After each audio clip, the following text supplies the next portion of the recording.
The system to send the message is based on two identical libraries made of 32 characters and their unique 5-bit strings. One is used by the transmitter and the other is used by the receiver. The characters in the libraries can be whatever the satellite team deems necessary. In this example, our message, hello world, is converted into a string of bits using the library on the transmitter. Then the error correction system is set up with Hamming code. This adds a few extra bits to the message and allows it to detect and correct errors that occur over transmission. The signal is then sent by the laser, turning off and on for each value in the list of bits. The data that the receiver receives can be represented like this. Each point in time that is measured has an output value proportional to the strength of the light at that time. There are two elements affecting this output: the brightness of the transmitter, which changes the size of the steps, and the amount of noise, which changes the random offset of the output.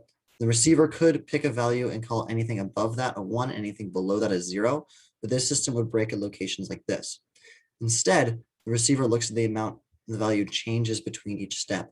The number of each size of change are plotted on a change distribution graph looking something like this. There are 3 bumps on the graph.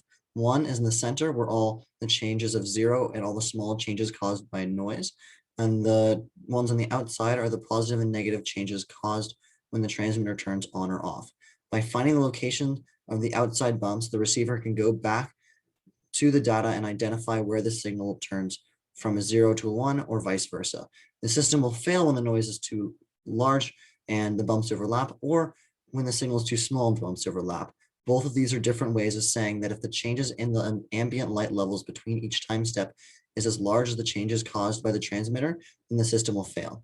Assuming that the system succeeded, the decoded list of bits is checked for errors using the error correction system that was put into place before transmitting. Finally, the list of bits is matched up with its respective characters from the receiver's library to get the original message.